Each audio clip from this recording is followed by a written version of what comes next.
सभी स्तर के चुनाव एक संवैधानिक राजनीतिक प्रक्रिया है। रोज की तरह इसी माइक के साथ आज भी नमस्कार, मैं रंजन शर्मा, अपने आप को सरंजन विधानसभा का बेटा कहने वाला शख्स कुणाल कुमार आज हमारे साथ हैं, जो अभी तक के राजनीतिक में बिल्कुल ठीक ठाक हलचल मचाए हुए हैं। आगे भगवान स्वरूप जनता की इच्छा। बहुत धन्यवाद इस बात के लिए, जिस विधानसभा से आप चुनाव लड़ रहे हैं उसी विधानसभा में आपका घर भी है और उसी विधानसभा का हम न्यूज रिपोर्टर भी हैं और वोटर भी हैं। बिल्कुल, और मैं लगातार लोकल फॉर वोकल बात कर रहा हूँ, अच्छा लगता है। आप झूठ बहुत ज़्यादा बोलते हैं, बताइए कैसे?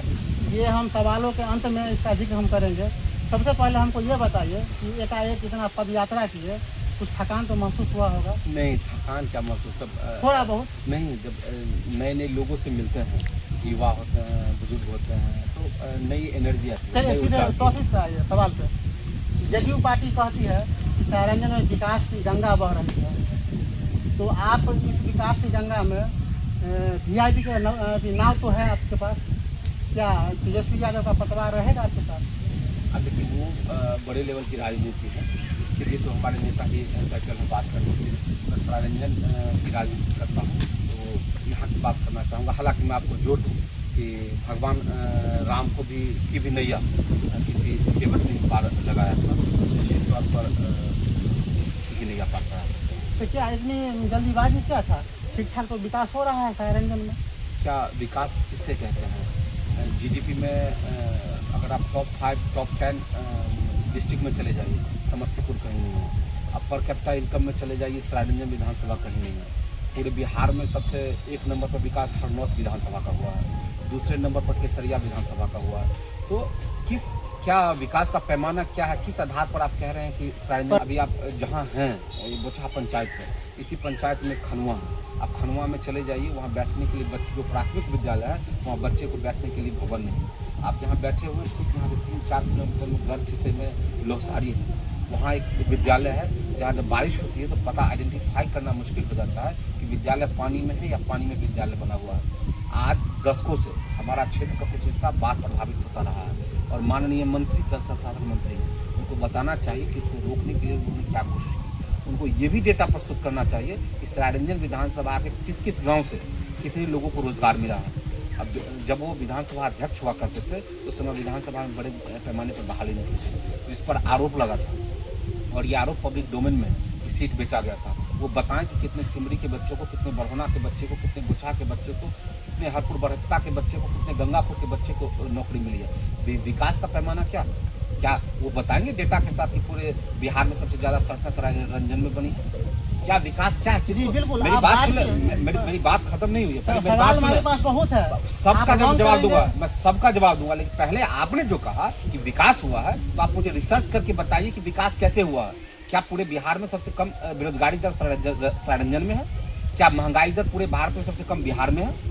क्या किस आधार पर विकास हुआ? अस्पताल है सरंजन में। अस्पताल विजय कुमार चौधरी ने बनाया है, उनको कहिए डंका की चोट पर आकर कहें कि उन्होंने बनाया है। माननीय मंत्री नित्यानंद राय का बयान है, मैं आपको दूंगा वीडियो, उसको चलाइए, जिसमें वो कहते हैं कि जो ये बनाने में या तो हमारी भूमिका है या तेज प्रताप यादव की भूमिका है, विजय कुमार चौधरी की भूमिका नहीं है। वो तो बीजेपी के सांसद है और उनका बयान है।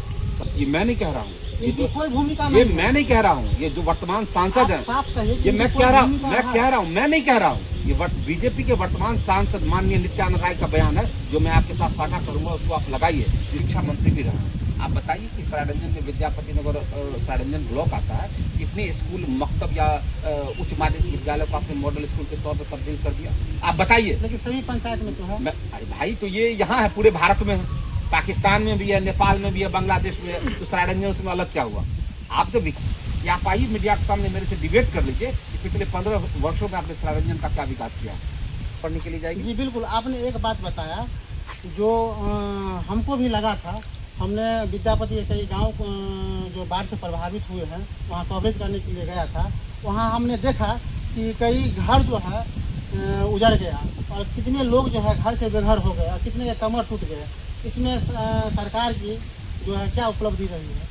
सरकार ने कोई सुविधा नहीं दी थी, हमने निजी तौर पर किया। और मेरे पास एक वीडियो ऐसा है, सुनिए, कि एक बुजुर्ग हैं, एजुकेटेड लोग हैं, वो हमको गंगा के बीच धार में कसम खा के कह रहे हैं। हमने जब उनसे पूछा कि ये बाढ़ कितने दिनों से है, कितने दिन से ग्रस्त है। तो वो बोले कि 1 महीना से। हम बोले अभी तक ईमानदारी से बोलिएगा कि क्या लाभ मिला है। तो गंगा के विषधार में कहें कि हम कसम खाया कहते हैं गंगा माँ का कि अभी तक कुछ नहीं मिला है। वो वीडियो इसमें हम साझा करेंगे, बिल्कुल साझा इसका चर्चा हो गया है तो हम साझा करेंगे। तो आप ये बताइए कहाँ तक सरकार जो है इसमें सफल रही है। देखिए, निजी तौर पर हमने या हमारे जैसे जितने सामाजिक कार्यकर्ता थे उन्होंने मदद किया था, लेकिन वो क्या मदद करेगा, वो नाकाफी मदद था। इसके बावजूद बछवाड़ा में, जो बछवाड़ा ब्लॉक में है, वहाँ बाढ़ प्रभावित क्षेत्र घोषित करके वहाँ के लोगों को खाना पीना दिया जा रहा था, फसल मुआवजा दिया जा रहा था। हमने इसके लिए धरना प्रदर्शन किया है विद्यापति प्रखंड पर, ब्लॉक पर। भारी बारिश के बीच में हमने धरना प्रदर्शन किया है। 12 बजे हम धरना प्रदर्शन कर रहे थे और 4 बजे विद्यापति नगर को भी बाढ़ प्रभावित क्षेत्र घोषित किया गया है। सवाल यह उठता है कि जो यहाँ के लोगों का अधिकार है उसको मांगने के लिए किसी को धरना प्रदर्शन करने की क्या आवश्यकता होती है। अभी तक ईमानदारी से बोलिएगा कि सरकारी लाभ जो है क्या क्या मिला है, इसमें झूठ नहीं बोलना है। एकदम गंगा के तीर में हम लोग बीच धार में चल रहे हैं। अभी तक हम लोगों को कुछ नहीं मिला। बिल्कुल, आप बबलू एक्ट की बात, मैं उस पर भी आ रहा हूँ। उसका मेरे पास एक वीडियो है कि आपने ये बबलू एक्ट जो है ये संविधान में जो है अपराध के लिए कई प्रकार के धारा हैं, इसके प्रमुख धारा के बारे में हम जानते हैं। लेकिन ये आप बबलू एक्ट की धारा जो बता रहे हैं इसको हमने गूगल के ऊपर सर्च किया, कहीं मिला ही नहीं। क्या नया ये संविधान में जुड़ा है क्या? देखिए, ये क्या है कि ये पहले IPC चलता था, इंडियन पिनल कोड। अब उसको चेंज करके हो गया भारतीय दंड संहिता। कि पूरे भारत में भारतीय दंड संहिता चलता है, क्योंकि सरायरंजन में जब आप आते हैं तो भारतीय दंड संहिता प्लस बबलू एक्ट।